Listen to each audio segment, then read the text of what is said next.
it? I'm gonna play from my phone. I'm gonna play from my phone. Okay. All right. Ready? I'll still sing along. Ready? I see what You you mean went? about the Yeah, saturation. go ahead. Go ahead. All right.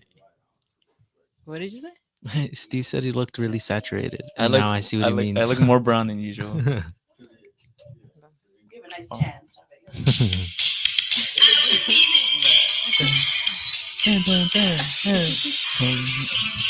It's called Who You Are.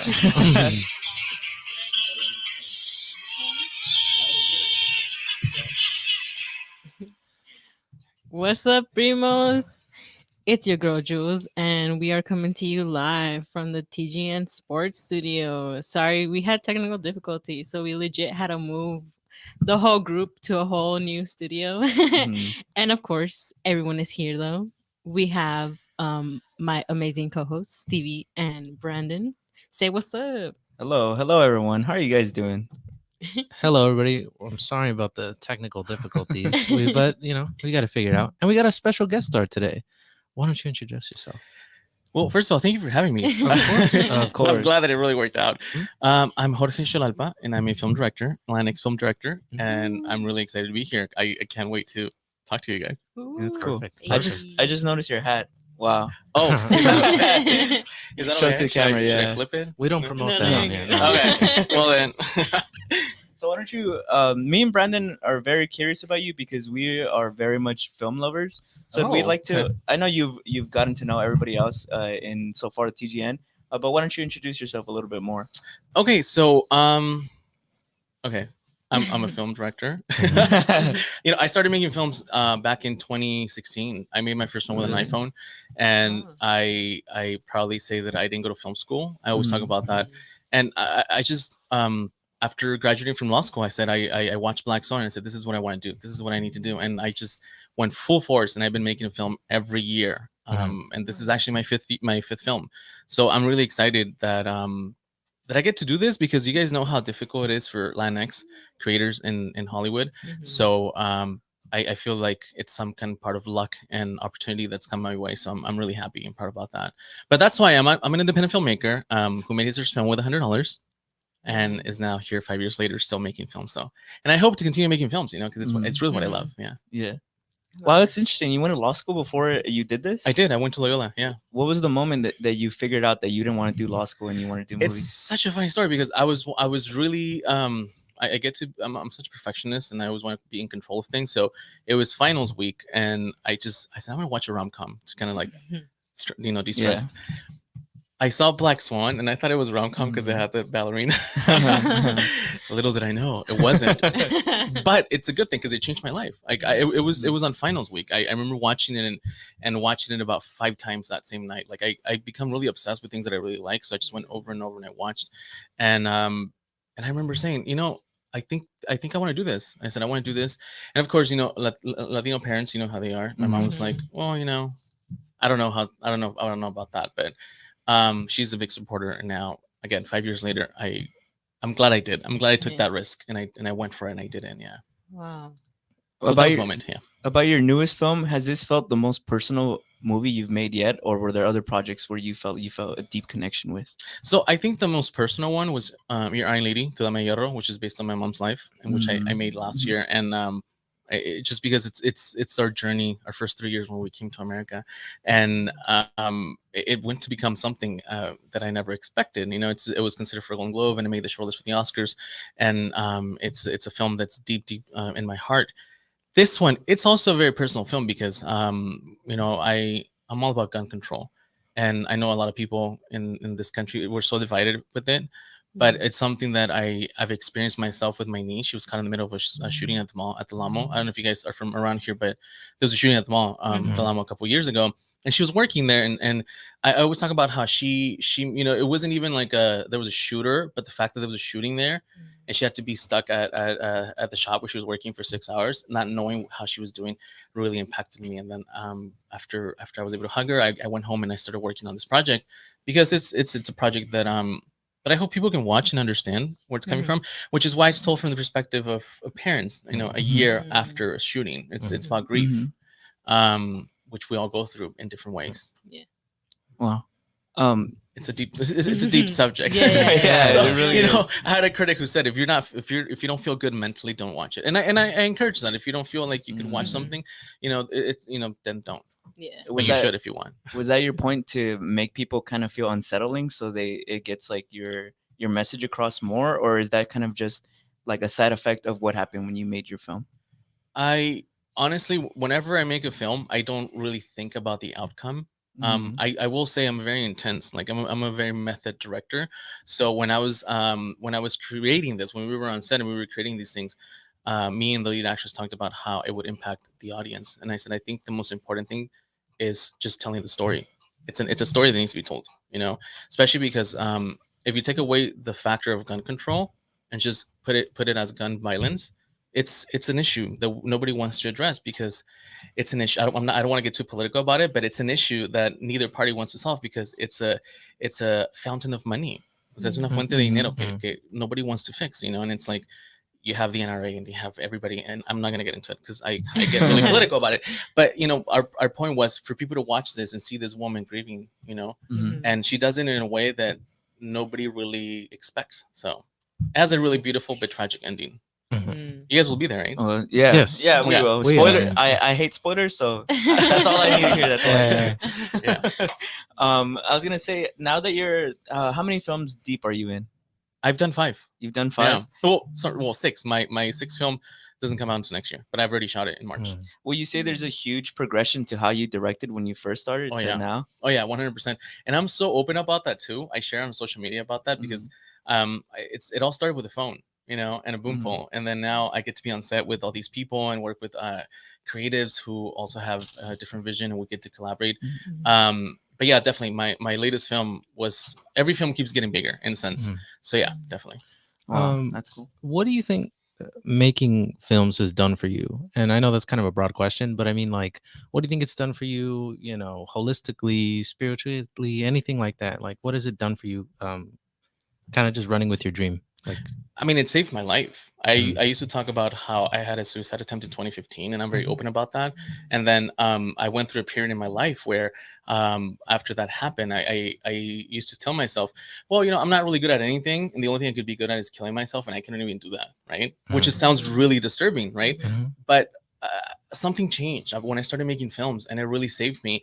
And I used to talk about how I would say I need to make films to breathe, and now I'm at a point in my career where I say I need to breathe to make Mhm. films. So it's become a different it's a priority, but it's become something different. So it's definitely made me more spiritual. It's made me more kind in a way. Mhm. I mean, I talk about how I used to be a complete asshole before. I used to be Mhm. so arrogant before, and it's not, sometimes when people do bad things, they don't talk about them. I talk about them because I think we need to raise awareness. It doesn't cost you a penny to be nice to people. So it really changed my life. It kind of brought me from a complete different place, Mhm. because I walked into this industry and things started happening, and it's like, great, like I'm gonna red carpet, I'm presenting an award, I'm it, and it's like, no, you're not. Like, calm the fuck down. So it really made me a different person. It made me more grounded in a way. I Yeah. see. I think it's interesting you bring up the point that you said you feel like a better person, right? What do you think about? Have you ever been in a PA position? Yeah, I got fired. Really? It was my first job. It was my first job. So, and again, that's the reason why I pushed myself. I remember just being in a very dark place in my life, and I said, well, I really want to make films. I need to get into the industry, right? So I took a job as a PA, and I got fired 2 days later. They never told me why. I think it's because I was very opinionated about certain things, and I was like, ugh, okay. And also, I was the only Latino in the crew. But after that, I went home and I watched Tangerine by Luck, and I said, well, if Sean Baker can, I know it sounds really terrible. I said, I was like, if Sean Baker can do this, so can I, right? Fast forward to 5 years, Sean Baker and I are really good friends. So it's like full circle, Mhm. It comes, and I'm working with Maya Taylor for a film that we're hoping to shoot sometime in the next couple of years. And I always give him credit for that. I always talk about how, like, if you hadn't done that film, I would probably still be stuck trying to figure out how to make films. And I mean, if we go back to that time, I didn't even know what exposure was, or focus, or I didn't know any of that. I call it BS because I mean, it's not, but so I just picked my phone and I went and I just recorded a video that became a film. That's not on the IndieWire list of like top 10 iPhone films, which is crazy. Like, I never thought about that, but yeah. It's fun. So what was the moment where you felt like you really broke through? Because a lot of people who try and be in your position, Yeah. like they try for like years and they never get anywhere close. I don't know. I was just having a conversation about that. Um, this is my gonna be my fifth premiere, and every year I get really like I don't want to say nervous, but I get really anxious about it. And I'm calm. I mean, I'm still stressed out a little bit and nervous, but I don't feel connected with it in a way. Hmm. And I think it's because I'm reaching a completely different like level in my career, which I'm entering. It's like the next 5 years, and I still don't even know if I've made it. I don't. I hope I'll never feel that way, because I don't want to feel that way. I want to feel challenged and I want to feel Hmm. pushed and I want to continue, making stories and telling these stories. But it shouldn't have to feel like I've broken into, I mean, at least in my perspective. Now, if you really want, really, want an answer, just working with Alessandro Rosaldo, I mean, it's, to me, it's like, oh my God, I'm in heaven. I'm in cinema heaven because she's such a great actress. So I don't know. I guess I'll never know. I guess we'll find out in the next couple of years. That's good. That's good. Yeah. Do you feel like you sometimes have to check yourself and check your ego at the door Oh yeah, sometimes? absolutely. Yeah. All the time. Yeah. You have to, because we're human, like we're Uh-huh. not perfect. Mhm. You know, I started to see like things happening and, like just things, things change. Like for instance, like you guys have a, better, well, not better, but like bigger studios now, it's like you start to see the how your career is going. So, you love it. But I have a mother who is really good at keeping me grounded. Hmm. She's like, Jorge, calmate, o sea, you know, so she keeps me really grounded. And That's my whole cool. family too. And actually all the people around me. Like if I ever have a moment, they're like, it doesn't happen that often, but if it does happen, they'll tell me, he's like, maybe you need to like, like I remember when we were in consideration for the Oscars and the Golden Globes, I would tell people, I was like, ooh, in my film, probably gonna get nominated for a Golden Globe. And my manager would say, it probably is, but you should probably stop saying that. I'm like, okay, I'll stop saying it. But it's just those moments, because it's such an iconic thing. Like you get to be part of history. Mm. And I've always talked about that, and whenever I get to stand on a stage and it's either present an award or have a film, like my Melancholia Open at Cannes Film Festival, it's not just for me, it's for all of us. It's like for my community and it's all of us, and we're all there together. So Yeah. it feels nice. Do you feel like you said you always want to be challenged, but to you, do you see a mountaintop? Do you see like if you had a dream and a goal set, what would that be to you? What would I be the ultimate, or you never want to find out? No, I used to have a goal. I gave myself 5 years to, and it probably sounds super arrogant, but like to be like noticed by like critics and stuff, just because that's like to me in my head was like that's how I know I made it. But after when I turned 30, like I told myself, you know what, you just have to be happy and have to Is be alive. is there anything that you like found yourself kind of valuing before you kind of got into the industry or before you got to the level where you are now that you kind of realized I shouldn't have valued? And I'll give you an example. I'm not saying Yeah. specifically this, but Matt Damon and Ben Affleck, they famously kind of they won the Oscar after Good Will Hunting, and he Yeah. talks about how he really appreciates how he got that so early in his career because he Mhm. realized that it's just an award. Right. And I'm not saying that's No, but it's specifically, true. Yeah. but in that vein, is there something that you kind of valued or like were like this is why I want to get into the business or this is what I want to achieve? Then now that you're kind of there, you're like, I don't think people should really value that as much. Well, it all started with also me, like I had like a hidden agenda where I said if I if I go into film and I become famous, I can run for office, because that's really what my passion was back then, to be going to politics. Mhm. Now I don't really give a shit. Like now I'm like I'm not gonna run for politics. But no, I mean, part of the reason why I think I'm standing here today in this position is because I've never really looked at any secondary things. I always talked about how like red carpets and premieres and events and all that stuff. It's great. It's beautiful. And like you want to be recognized for your work, but it's all background noise. That's really what it is. Like at the end of the day, I get to go home and I have to, I got to go to sleep and think about the next film. Mm. And people don't really see that, and that's really where the magic happens. So no, I don't think I ever had like an alternative reasoning for wanting to get into it. I will say this: I do believe in science, and I think that a lot of the things that happen are for a reason. So like me not getting nominated for certain awards doesn't mean that it's not going to happen, but it does show me to be prepared, because when that happens, we go back to like getting to Mhm. going to your head. So it's kind of a mix of a lot of things. Um, I'm curious that I know you said that you kind of got into the business on kind of like a fly kind of thing. I'm sorry if I'm kind of what do I say? Like putting No, that you're down. okay. I don't mean No, to do you're it like okay. that. But is there like a reason that you're in the film business that's like that's different than the just your love of what films are? Is there like I want to communicate with people, I want to share something for people, I want to do something for the community? Is there like a great motivator that you have that you really kind of apply from film to film? Yeah. Again, before it was just kind of like me trying to tell stories, but now Mm. it's become telling stories about our people, Mm. about a community. I know I'm only 32, and I know I'm gonna have Mm. kids one day because I want kids. Mhm. And I'm probably gonna have girls. Or Mm. I don't know. But right now, I have three nieces, and I would like for them to see themselves represented somehow, Mm. in some Mm. That's shape or beautiful. form, Mhm. because we don't see that. Mhm. And it's important. It's important that not only me, like, but also my colleagues. I've been in really powerful rooms with like really powerful Latinos who talk about change, but that's all they do. So it's really difficult, and that's kind of my goal now, to be able to tell these stories, Mhm. um, particularly stories about women, Mhm. in our communities, because we don't see them other than the typical maid or the typical immigrant. And it gets really, really, really redundant. And the reason why I do that is because I respect women a lot. I mean, we all come from women. Mhm. We all literally come out of them. So for me, it's important to be able to tell the stories. I you talked about representation a lot, and Yeah. I won't lie. When I was younger, I didn't. I don't know what you say. I mean, I didn't subscribe to that idea. I didn't understand it. Now I do, but you're someone who's like hands on with that.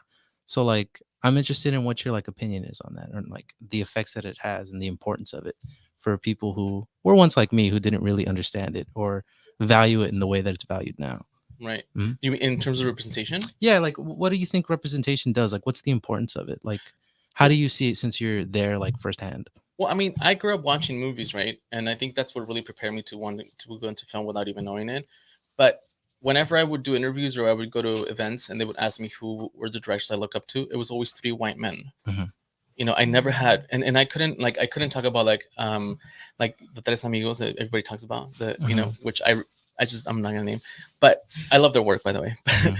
But because they didn't represent me, because these three directors come from Mexico and their experiences were different. I mean, I'm an undocumented gay man in Mhm. LA, and their experiences were completely different than mine. So every time I talked about like how my inspirations were someone like Dan Aronofsky or Ekman Berman or Woody Allen, they would always look at me and say, "But why?"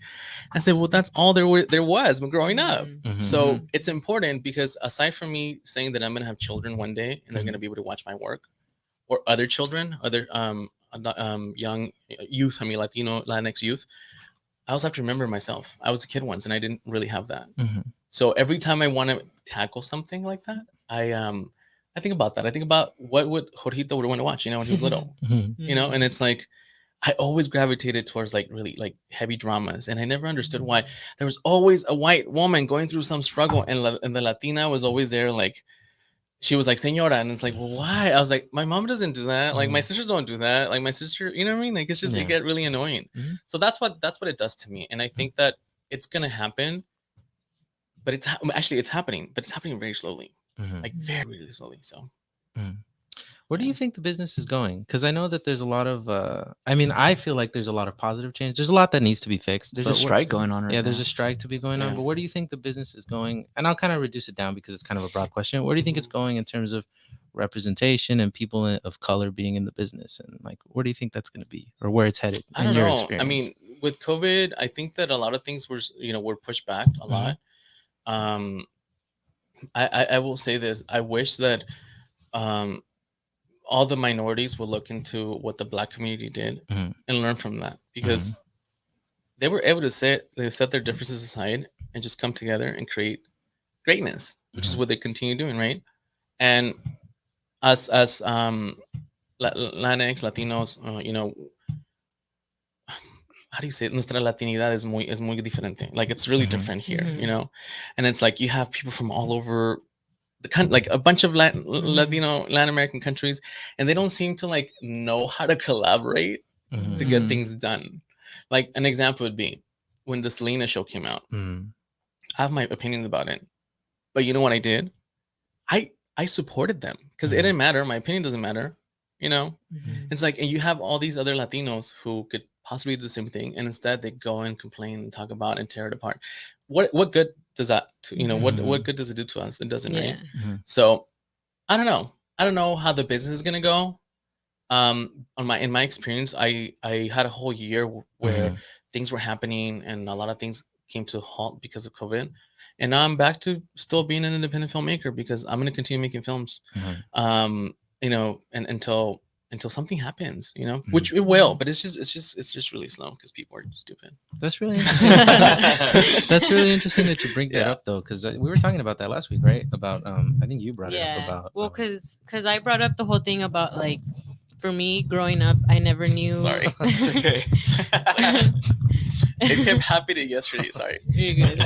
There you go. Cause for me, I always grew up not knowing how to, I guess, identify myself. Mm. Cause I'm Mexican American, right? Or I grew up saying I was Mexican American, but when you're in Mexico, they're like, well, you're not from here. You're from Yeah. America. And then when you're here, like Yes. you deal with racism and all that.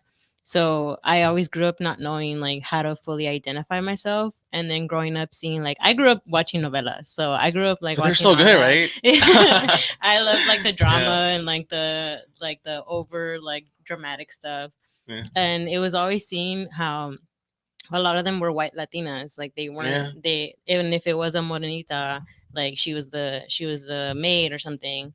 And I never understood that. I was just like, oh, okay. Until growing up, I saw that like, we kind of put our Afro Latinas in the back. Like we just they're there, Yeah. but they're never like the main person and all that. And I was always confused on like why that was happening. And then just me myself as a woman, I was kind of like, Yeah. well, I mean, they're there, right? Like they're still getting the main roles, right? And then it was kind of like, okay, but now I know there's still that situation, like when what was that movie? Into the Heights came Yeah. out, and they were saying how a lot of them were like still light skinned, like even though they were like Afro Latinas. Yeah. But I still feel like it's going in it's still going in a direction, right? Because even for like the Selena thing, like they were criticizing how bad it was, and it was Yeah. kind of like, well, Netflix didn't give them a good budget. Like if you guys really read onto it, like Mhm. it was just like they didn't get a good budget, and it was just like even Netflix has always had the deals of like they're not really representing that many of Latino cultures. Like when Mhm. there was on the block and what was the other one? I'm trying to remember all of them, like all the ones in there. They started getting canceled and all Yeah. that, and I was just I like, think it's One Day at a Time. yeah, One Day at a Yeah. Time got canceled, and then and it was just like, okay, like it's just like these other industries don't want to present us, but then when they do, we criticize them. Mhm. Like we're like, oh well, it's a bad show, like why would you watch it? And it's like, no, you should support them. Like Right. they're still like, for them, this is their career, and they're still trying to make it and represent every Mhm. Latino culture that they can. And the opportunities, especially like with Netflix. Like Netflix is Yeah. a huge platform, Yeah. and it's somewhere to still be represented. And it's like if one of us wins, we're all kind of winning, right? Yeah. So it's kind of like, but why do we still continue to like put each other down? I will say this, because it's kind of like what is it, catch 22, when it's like, I don't know if that's the correct metaphor, but Mhm. it all comes down to us too. Because I'll tell you something, like we have to have integrity, and it's like if I'm gonna and I'll put it this way: if I'm gonna come with a hot dog cart and I'm gonna sell you hot dogs, right? Mhm. And I'm gonna say I'm gonna need a certain amount of money to make this, and let's just an example. I'll say I'm gonna need $10,000 to make this business, right? Mhm. And you come to me and you say, well, I can only give you 5. If I accept that, I have to be integral to that. Mhm. That's all I'm gonna say. Like if I'm willing to accept that, Mhm. because there's also power when you walk away and say, well, unfortunately, it doesn't work for me. Mhm. Because now Yeah. I don't want to get into it specifics, Mhm. but some of the shows that have been made have been great stories. You can leverage that, and I get it. It's hard, and people will tell me, well, you don't know because you never done. You're right. I haven't done a TV show, but I've been in the room about that. I've been in the room about to talk about certain things, creating shows. I walked away from certain things because I just knew it wasn't going to work logistically, Mhm. and not to put anybody down, but it's like you have to make that choice. Do you want to make something that's going to look like Televisa made it and it's going to be streamed on Netflix, or do you want to make something that's going to look like it was done on Netflix and have it stream somewhere bigger? Sometimes I feel like because we're so used to getting no's Mhm. and getting the door shut on us, we take whatever's first. Mhm. And I'll give you a big example to wrap it up on that. A couple of years ago, I got invited to be repped at one of the biggest agencies, CIA. I went, and it didn't work out. I think the meeting lasted like maybe like 5 minutes, because something was said. Someone said to me, actually it wasn't CIA, it was another one, but probably CIA. I can't remember. But that's how unimportant it is to me. I remember someone said, "Well, what can we do for you?" And I said, "Absolutely nothing," because that attitude wasn't flying with me. And I don't know if it was my ego. I don't know what it was. But here's the thing: like, if I'm walking into an agency and you're gonna rep me because you called me because you want to rep me, it's not what you can do for me. It's what I can give you to do the job, to get the job done. Because ultimately, if I don't give you material, you can't sell it, right? Which is a completely different story. But that's my point. We have to know when we have to say yes and when we have to say no. And sometimes no is more powerful. Actually not sometimes, always. No is more powerful. Knowing when to say no. So I get it. I hope, I wish things would have been different for certain shows. But if I'm walking into a room and I'm giving this opportunity and this is what they're offering me and I'm saying yes, I also don't agree with having to go on a newspaper and talk about that because you said yes.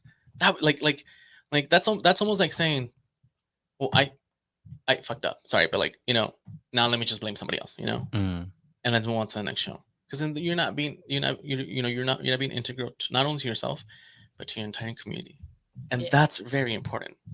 But people will disagree with me, and that's fine.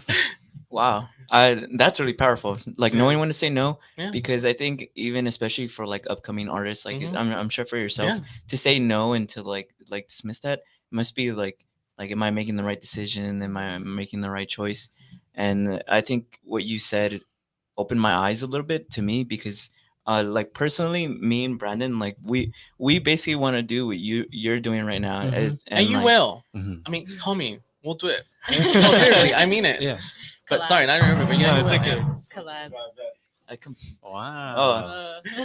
thanks. Shout out shout out to Keith because like everything you're saying resonates so well with me about like the lack of representation. I remember when I was a kid and I was like I feel like more even looking at this monitor because I feel like it's really saturating my brown skin for some reason. But I remember being a kid in school and like always having this fascination for movies and always wanting to like do art in that type of way using that Mhm. medium and always being like but I don't look like these people do. Like I don't look like these people.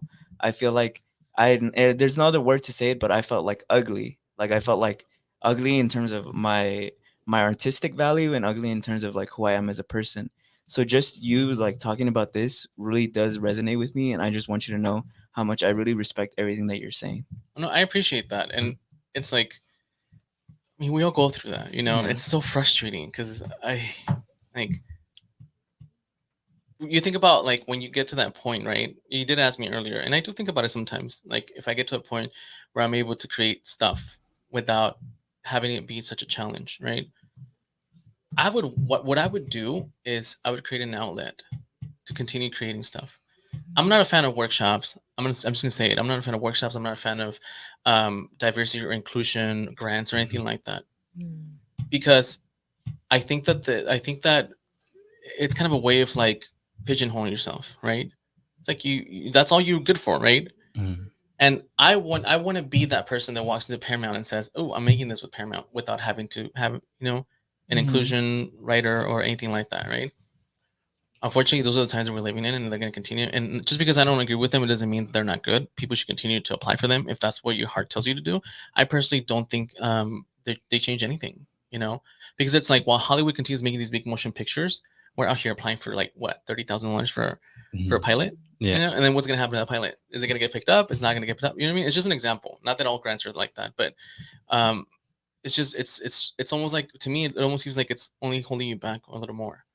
What needs to happen is that they need to have more, like, allow more people to like not submit, but like be open to have that conversation, you know walk into a room, pitch something, and listen to the white folks, if that's what you want to call them, and also be outspoken. Like, I always hear how people say, well, you're just starting out, you can't speak up, or what? Like, Yeah. they're gonna blacklist me? I mean, come on, it's 2021. Mhm. You're gonna blacklist me because I spoke my opinion? I mean, come on, Yeah. And I get it. There's a lot of fear because of the color of our Yeah. skin, because where we come Mhm. from. But let's learn to use that fear to be fearless when it comes to Mhm. going into these rooms. Mhm. I think it's important. And I know I'm probably gonna get like a lot of people are gonna be like, "You're wrong," Probably, but Yeah. listen, it's working for me, and Mhm. I'm not saying that I'm on the top because I'm not. I'm still continuing to push. I mean, this has been the roughest year of my career, personally, physically, mentally, emotionally. I've been like so like stomped on, but I'm Mhm. still like thinking positive because that's all we have. You know, I have Yeah. to be my biggest fan, otherwise no one's gonna see it. Yeah. Yeah, I love yeah. that. Yeah, Yeah. I that love that. that resonates a lot because me and Steve did go to film school. I guess you can call it film school. By the way, I have Uh, nothing against huh? people that No, went to it's school. okay. No. I was just When you gonna were when you were say, talking, I was like, okay, I see what you're saying. I was just gonna He's say hating, that he's hating. we had a class where essentially we would talk to people from the business, and a lot of them were really cool. And one of the guys, he was talking about how it's really important that you keep your integrity, and Mhm. and you're not afraid to lose your job. And to me, that really resonates because you're kind of an example of that you're not afraid to say no. And that's really what the point was in the class was, if you're going to take anything away, it's to keep your integrity and know when to say no, because you should always keep your values. And yeah, again, to me it resonates because you're a living example of that, of how that does work. And I think that's an important message. I really like that. Thank you. Well, you know, we're always changing something, right? Hmm. And it's Mhm. like, what is it that we're always changing when it comes to minorities? It's the dream, right? That's always like the American dream, right? Well, what is Hmm. the American dream? You know, I always ask people, what is the American dream to you? Because to me, you know, I don't really have one. I just want to continue to be happy, Hmm. and I also stop caring about the things I can't control. Like if I lose my job tomorrow, it'll be the shittiest thing that'll probably happen to me because my premiere's tomorrow. But if I lose my job tomorrow, what I'll do is I'll go and find another one. You know, Hmm. and I have to trust that there's a reason why him, you know, and the universe wants that to happen. Um, what's and you know, I always say this: what's meant for you. Si escúchame en español, lo que es para ti, aunque te lo quiten, o sea, what's for Yeah. you, it's for you, and that's it. O sea, Mhm. so have that mindset, I think. And of course, we're human. We always get I break my rules. I go, but why? And then I'm like, okay, stop. You know. Hmm. But it's true. You know, once you're focused in that sense, I think that it's really important. Like you have your eyes on something, and I think Oprah said it. No matter how, no matter how many turns it takes you to get Hmm. there, you're still gonna get there. It's not up to you or you, and it's not up to anybody. That's why people say you're gonna get blacklisted. Okay, well maybe I need to. Yeah. I mean, I don't Hell know. yeah. Like, what do you want me to do about it? I can't control Hmm. what these, you know, what people say when they're gonna blacklist me. You know, but I don't know. I could be wrong. I love that. Speaking on the like kind of topic of mental health, I know some directors say that after they finish a film, they feel like this deep like depression, almost like separation anxiety. Would you say that you felt that, or would you do you feel more Let me relief? tell you, I'm so fucked up. Like my I'm so fucked up. I don't know. I'll say that I always feel so disconnected. Like once I'm done, because I'm very method, and I've tried not to in the sense of like I really go deep to like figure who like why this story needs to be told, right? And I remember when I did Sweet Caroline, which is a film about psychosis, I lost my ability to speak for 3 days while we were on set. Wow. I had to communicate with sticky notes, and I actually made a post on social media a couple days ago, like about my journey and how making that film was such a nightmare because that's where I got my "he's too difficult to work with" reputation, Hmm. which I understand what they mean. I'm just very I'm a perfectionist. That's recent because I used to say that I'm not, but I just realized that I am a perfectionist. So I kind of push and push and push for more and more and more. And when I finished that film, I I hated myself. Like I hated the process, and I told myself that I would never do it that way again, and I haven't. But I can't deny that when I'm done with the film, something inside me dies. Like something inside me, and it takes a while to get back to it. And you know, I got to a point where I just let it go. Like I let it like flow. Mhm. I just shot my new film Savages in March with Vadir and Elifed, and I can tell you that up until August, I resented the fuck out of that film. Like I just Wow. resented. And everybody in my team knows because they kept asking me. I'm really good at like finishing like post production. I usually have a film done by like June or July, and it came August, and they were like, "We need to have a conversation. What's going on?" I was like, "Oh, I was like, I resent this film. I resent it for so many reasons. It had nothing to do with them. It had nothing to do with the story. It had nothing to do with anything. Actually, it's Mhm. just that I felt like it was a film. Number one, it's not about a social justice film. This film is actually gonna define the next 5 years of my career because it's a comedy drama. Um, It's completely different. It's a one location, one take, but I resented the film for so many reasons that I can't name because I don't know what they are. Mm. And I think it was just a process of like getting to it. And when I finally was able to look at the hard drive and look at the footage, I think I put it all together in like 2 days.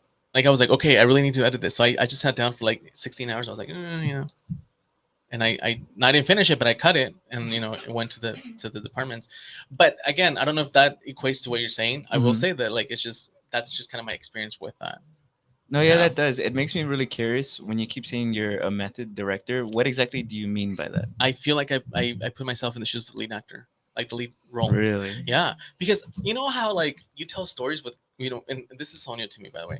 I used to say I don't care about cinematography, but I do now because I didn't go to film school, but I did during the pandemic. I took some courses and like I just kind of wanted to learn more about it because I was so tired of saying, oh, I want a medium, I want a white. Like I wanted to actually know what I was talking about. That makes me sound so terrible, but but making savages, in Melancholia, I came with a different perspective, and I I become like very I don't know, like just watching the BTS, like the behind the scenes. I don't recognize myself because I just become this. I feel like I'm part of the movie. Like I'm there and I'm very hands on. Like for Savages, we have a dancing scene and I choreographed the scene. I mean, I'm not a dancer, but I choreographed it because I was like, this is how I want it, So I really become part of the vessel or the living cell of this movie, and I think all directors do, um, as they should. But I like to equate it as a method. Almost it's almost like I'm the character that doesn't appear in the film because it's all being told from the camera's perspective. I mean, I break the fourth wall a lot, a lot. That's just I do that a lot because I like the audience to kind of feel like they're there, Mhm. So I mean, I can go on and on because it gets me really excited. But that's what I mean when I talk about method, and if depending on what the mood is, I'm always listening to music while I'm on set too. Like I create Really? playlists, like and it's a process that's actually a whole year long. Like I don't start writing a script unless I have a song and a title. Like I probably don't even know what the story is. I probably don't even know what the film looks like, but I know what the story is. So as long as I have a song and a title, I can sit down and I can write the script in like 12 hours. I've known for doing that. And then I mean, of course, it goes through like maybe one or two rewrites. But from there on, from the moment that I have the script and I say I have my next film and we're going to pre-production and we start casting, I'm like listening to it. I'm creating a playlist. I'm creating this is recent too because I didn't do shot list before. I'm doing a shot list, a storyboard, and just kind of getting in the mood to a point where like my life becomes this film, and I feel like I'm living it. And I know everything so well too. Yeah.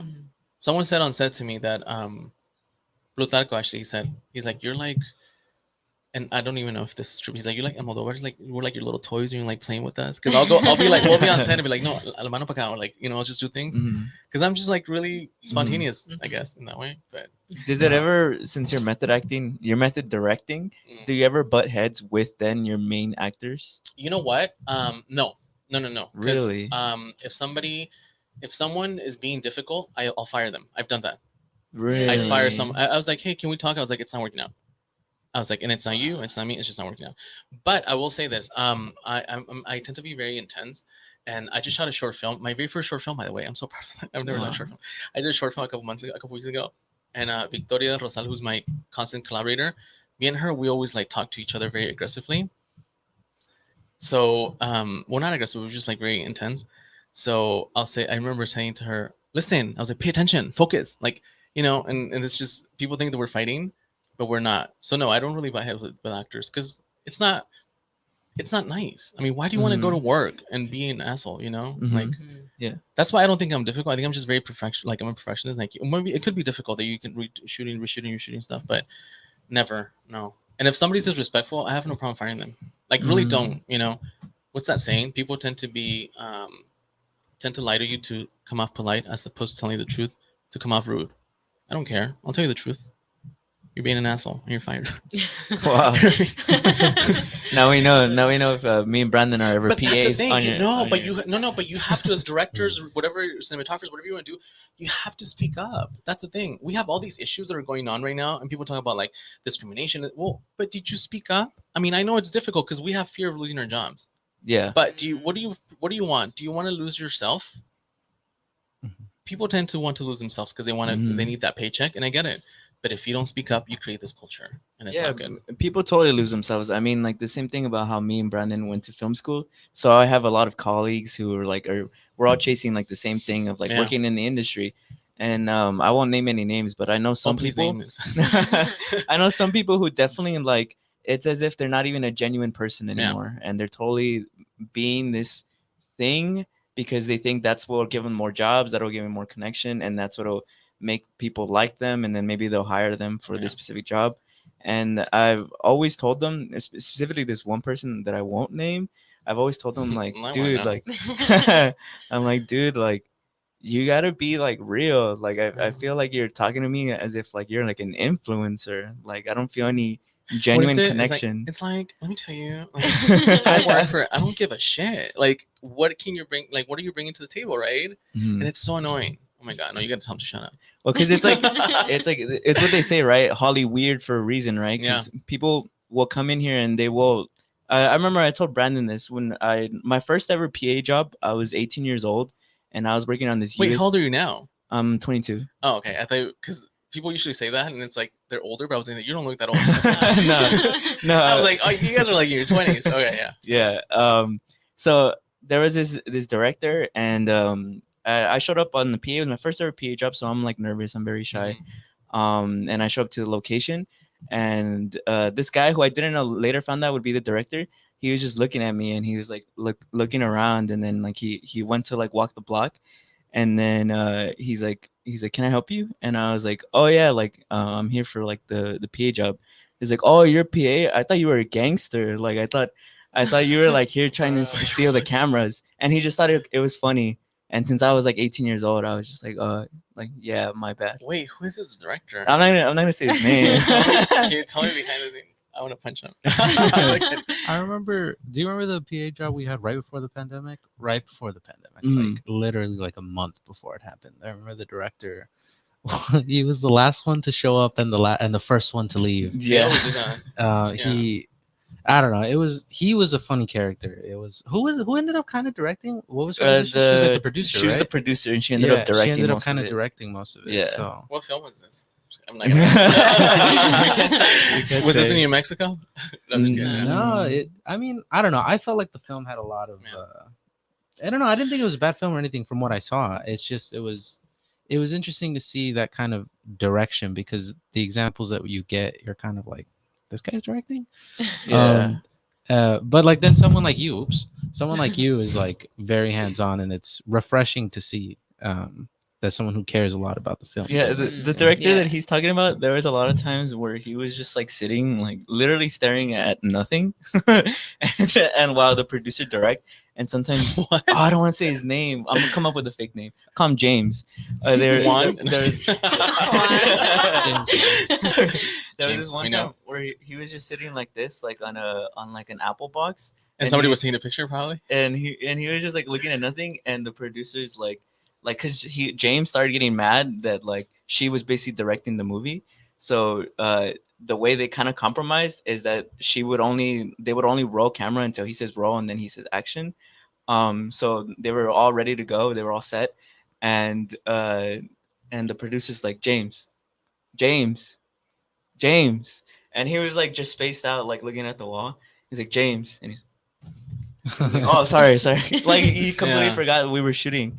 But it the like juxtaposition on based on like what you're telling me, Yeah. it'd be like with you, it's very much like you're here Yeah. to do a film. Mhm. For Well, me yeah. and Brandon, that PA job felt well, it was fun for us because Yeah. we love that type of shit. But Did I you mean, get paid?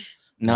Well, and that's the thing. Okay, so that's where I was gonna go. Like, I feel like a lot of the times we get so discouraged because we get to work on these things, and we work in we're placed in these situations that really brings us down, right? Mhm. But the director sets the tone. Like the director walks into set and he sets the tone. And if he's in a bad mood, the entire shoot is gonna be shit, Mhm. And it's also about speaking up, Mhm. I remember when we were shooting Melancholia, and I'll say his name, Plutarco, who's a really an amazing actor. He was kind of giving Laura Flores direction, and it didn't really bother me, but I just felt like she might be bothered. So I didn't say anything. I kind of took a step back, and he kept going on and on and on. I had to go up to him and be like, "Oiga, don." I was like, "This is mi película." I was like, "Que me va a quitar el trabajo de director?" And I was like, "You're gonna take my job, right?" And he just laughed. But it's like you let them know. If you don't say anything, people step over you. And I'm sure he didn't do it in a bad way. I mean, me and him have a great relationship. Like he's actually flying in today to be here tomorrow. But it's like you have to take ownership of that. You have to stand up. You have to speak up. Do you want to be scared of not saying what you think and not have your project come out the way you want it, or do you want to speak up and actually, because making films is not easy. Mhm. Like, okay, so I'll say this quick. My first film was $100. My second film was $500 budget. The third film was 1,500. The fourth film, we didn't have a budget. I don't know if you guys know this, but Melancholia didn't have a budget. Everybody worked for free. Savages is the one that we had to hire. Like, it was my first big budget. But the privilege that it is for me to walk into set and be able to tell these stories and tell these films and have this crew come to come and want to work. I don't want to say with me, but come together to tell the story. For me to show up and be an asshole, like, no, come on. And that's what I mean. I feel like sometimes people, when they start their career and they start getting all these things thrown at them, it gets to their head. And then what you do, you get a shitty film. I'm not saying that the film you worked on was shitty, or the experience. It was a shitty experience. And you don't want that. You don't want that, and it sucks because it's like, just because you're a PA doesn't mean you're meant less than me. Like I'll have lunch with you. That idea didn't click on my head. I was like, what do you mean PAs don't have lunch with you? What the fuck does that mean? Like, my mom's making food. Do I need to send my mom to the kitchen? What does that even mean? But again, I think the fact that I didn't go to film school, or I don't have this background, because I'm very happy. Like, I'm a very happy person. I get upset sometimes, and you'll see. But it's never nothing. But it's never nothing. Like, I'll tell you this: like, if you come to my set and you work as a PA, you're gonna leave there learning a lot, because I don't need you to get coffee. I don't need you to like get. You need to be involved, because that's the other thing too. Making independent cinema is so hard, and if you're not sticking to your story, then why are you doing it? Yeah, Yeah. I completely agree. I mean, I think part of what was not upsetting, I don't upsetting is not the right word, but that's the only one that comes to mind. Is that the entire crew was amazing. Yeah. The crew, the producer, the cinematographer, everybody on there, the gaffer was amazing. It was just the director that was just not. He kind of was just there watching everybody do his work, and to me, like, it's like, what a Yeah. kind of waste, you know what I It mean? is, yeah. Again, director sets the tone, and if you show up with that attitude, then too bad. I mean, I don't know what to tell you. Have you met other directors who you may are like, that guy seems like he might be a troubled guy to work with? You know what? I never thought about it from that perspective, because I don't think as directors we get to collaborate as much together. But who did I meet? I always call him Luca Guacamole. I don't know how to say his last name. From that movie, Call Me by Your Name. Luca. I always call him Luca Guacamole. What was he like? He's a very antsy person. Like, he was like, I feel like I'm almost like that sometimes. But he's like, sits down, like, he crosses his legs, like, very analytical. Which I think I mean, let me tell you something. Directors, we're weird people. Like, we're really fucked up weird people. Like, not in a bad. I mean, someone really fucked up, but like but like in an artistic perspective, like, Yeah. I think they're just so connected with, like, their art. And that's why the directors you see now, like in Hollywood, the big directors, they're there for a reason. If you look at them, the only thing they have in common is that they're directors, but nothing else. Like, everything else separates them. So it's interesting. I haven't met David O. Russell, but I've read about him, how he's such a monster to work with. And I've seen videos of him, like, directing and stuff. But What do you think about I heard from A bird. a birdie told me, you beat me to it, that you like conspiracy theories, and we were gonna bring up the conspiracy of Stanley Kubrick confessing to the moon landing on The Shining, but God. I wanted to get your opinion on why Stanley Kubrick is so controversial, basically for what he did to Mary Shelley on that movie, and I wanted to know, like, what your thoughts on that were, and if there's, like, do you have experience with directors like that who, like, they almost cross a line, or not even almost, like it feels like they're crossing a line? Or do you think that's an environment where like they think they can get away with something in the name of art, or like just kind of a broad question? Like, what do you think about all So I that? have to tell you that I didn't know who Stanley Kubrick was until about a year ago. Wow, really? It's And okay. or That's maybe fine. maybe like 2 years ago, someone gave me tickets for a movie where he has monkeys in it. I don't remember the name of the movie. It's something about like space. 2001. Yeah, Oh, I uh-huh. walked out because I was like, what is this? Bruh. I was like, I mean, I'm a fan of silence, you know, but I was like, what is Uh-huh. this? But is he the guy that tortured Shelley Duvall? Yep. Oh Yeah. God, I hope he's in hell. He Well, there you go. He answered your question. there's hope the he's answer like- to that. Well, poor. Have you seen Shelley? Have you seen? Yeah, she's Yeah. in rough shape Uh-huh. Yeah. recently. I know, literally. Yeah. Well, because like I don't know, I really resent and disagree with what he did to her, and I think that's Yeah. extremely wrong. But The Shining, in my opinion, is as perfect to a movie as a movie gets. I have to watch it. I think it's an incredible movie. It's good. But It's really yeah, good. but I mean, even then, do you have any like experience with that of like toxic? Is there any like toxicity in the director community? Like me, like me being Like like that. experience with that? Not you Oh. specifically. Like, have you met anybody? Have you heard tell of that? Like, I mean, it's such a hard question because again, as directors, we don't really get to collaborate as much. Mhm. And I'll tell you this: I'll invite people to my set because I have no problem. But directors don't invite you to sets because they're so jealous about like protecting their shit. Mhm. I don't care. I was like, you can come to my set if you want, you know. But you know, there, you know, like Hitchcock. I mean, you know what he did to his actresses, you know. Mhm. And I'm not a fan of him either. Or like again, David Russell, and things like that. But no, I haven't experienced what. And the thing is, if I experience it, I will tell him to fuck off. Like I will. I have no problem saying that. But I haven't, and I think that's why maybe directors stay away from me. I mean, yeah, no, never. Sorry. I wish I had a story. No, it's okay. That's okay. I mean, I if was anything, wondering. it's better that you That's don't better have a that you story. don't. Yeah. Yeah, because I was like, I But hope ask it's me not tomorrow. like every other guy. Ask me tomorrow at the premiere, maybe. And I was Yeah. just hoping it's not like, yeah, they're all like that. Like, oh, like No. Yeah, yeah. No, but they are. You know, we are very strange people. I mean, look at what's his name, the guy that does all these movies with like pink Blooper. colors. Wesley. Oh, Wes Anderson. Wes Anderson. Yeah, Oh, he's such a weird dude, but he's cool, right? Like I like his Yeah. work. I like the way he dresses. and the way he's like, no, he like Yeah, talks. He's like I remember watching He's he so got nominated for an spindly. Oscar. And he goes, no, a Golden Globe. He's like I'm like, I was like, did you not hear your name? Like, I would be like jumping, you know. But he's such a cool. He's like, he seems like someone I would hang out with. Or like Tarantino, he's always like moving his hands in the air. Yeah. He's always like. He's like, yeah, that's another one too. Yeah. So what are some of your favorite directors? So definitely Darren Aronofsky, Inkman Bergman. I can't ever say his name. Yorgos Lanthimos is another one that I really love. And what's this guy? I forget his name. The guy did the Hereditary and Ari Ari Aster? Aster. Ari yeah. Aster. Yeah. So he's no, a oh my genius. god, yeah. What a What a Tremendous we What were, a movies. we were visionary. literally- Yeah. We were literally talking about how like this guy definitely in real life has some like dark thoughts. well, because I was saying that like Scary, it's bro. rare she that can't even she can't I even can't watch even- it. I can't She even can't even finish watch it. it. Dude, that scene with the head, I was like, I went to watch it. Oh, She didn't even make it that far. She has Yeah. no Did idea it? what you're talking about. Nah. yeah, no, but I'm glad that I went to see it by myself at the theater. Yeah, you did. Well, actually, I got asked on a date and I went, and the person never showed up.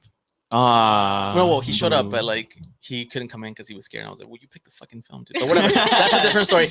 But I got to watch it. I was there by myself, and I was like, "Sorry." I was there. I was like, "Oh my god!" I was like, "This is good." And then the head flew out, and then the ending was really what that was the trippiest part, like the whole witchcraft. And the stuff. music.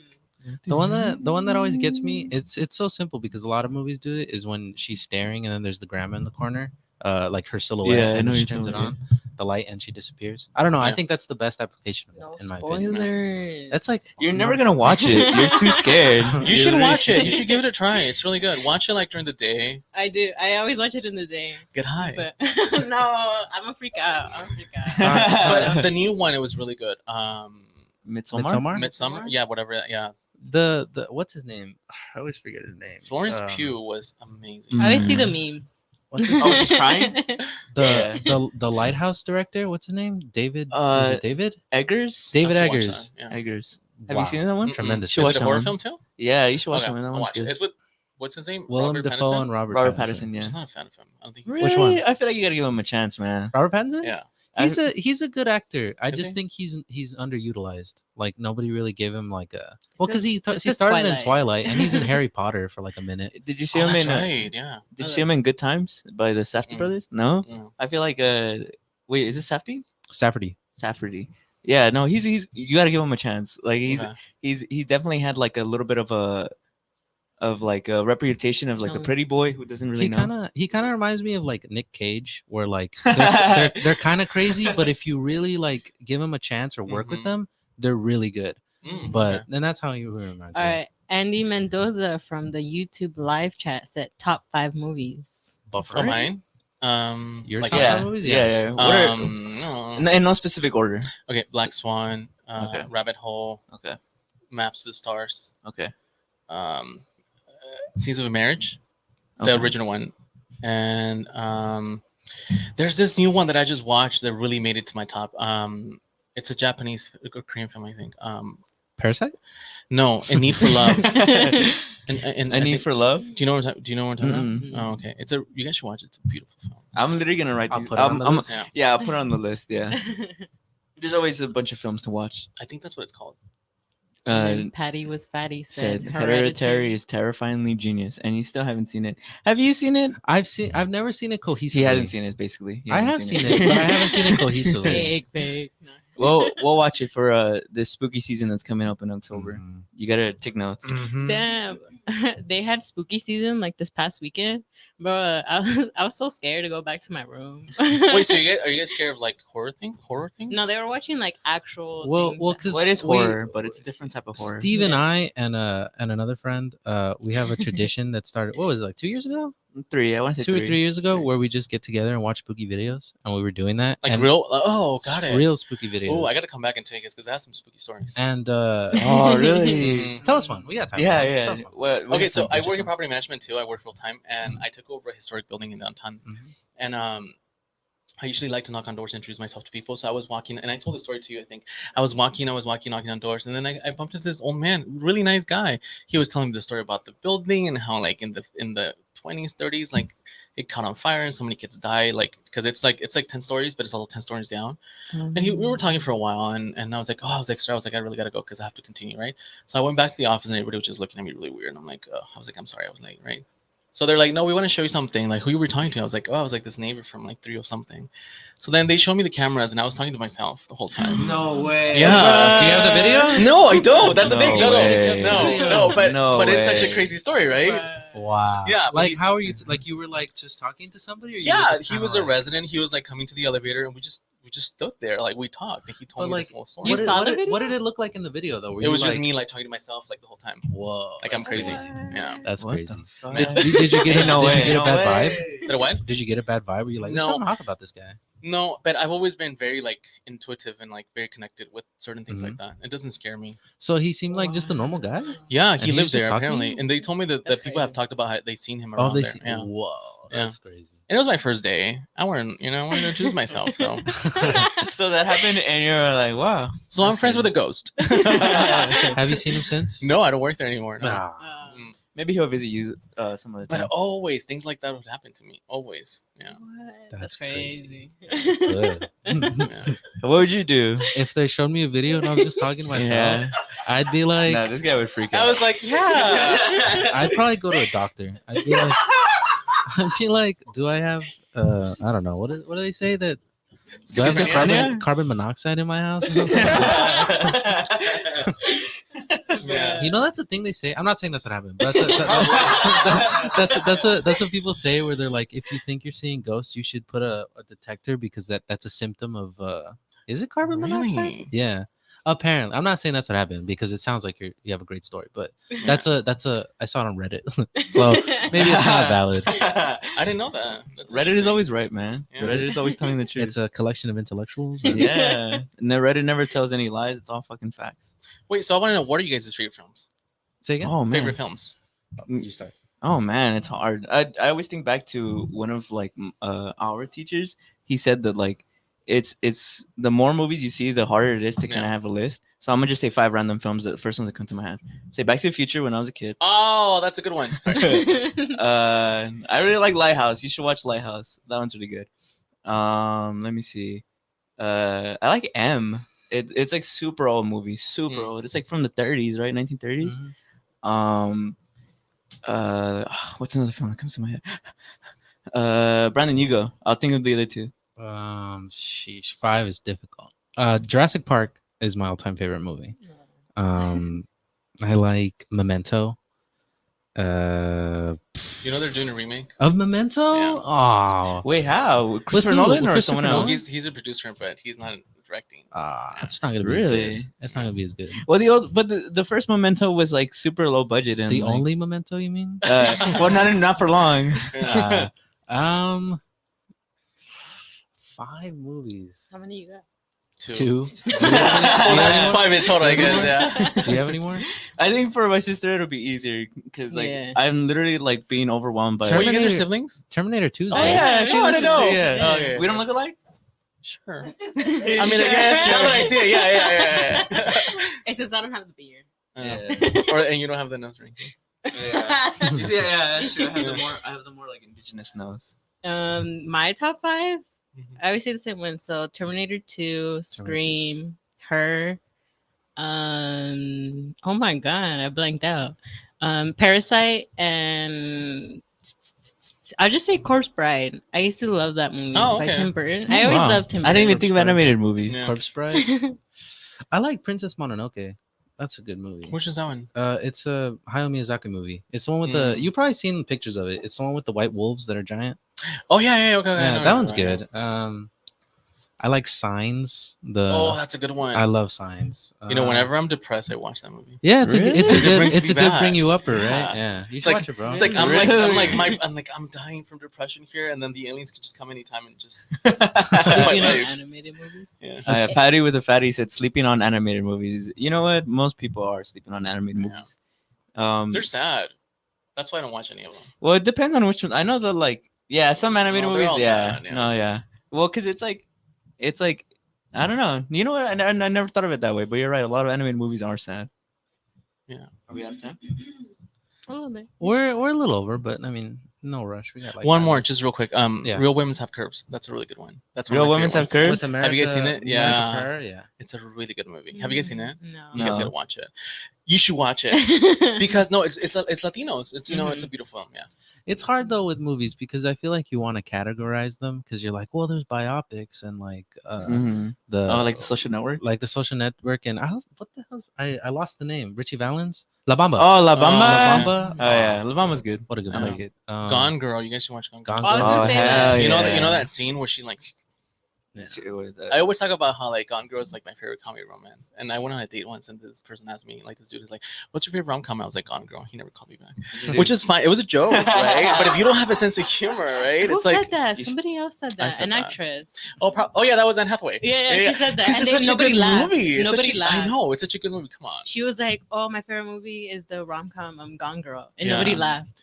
And Yeah. she was just like, Yeah. You should have done the thing. What thing? You cover your butt chin from the movie. You mean this? Remember? What's that? Where she What's goes- that? Oh, he goes like this. Oh, it's like He Yeah, does he the goes like thing? he Yeah. goes like this. Doesn't he do this? that's their sign. No. no, No, he does. he goes like this. because he goes no bullshit. Yeah.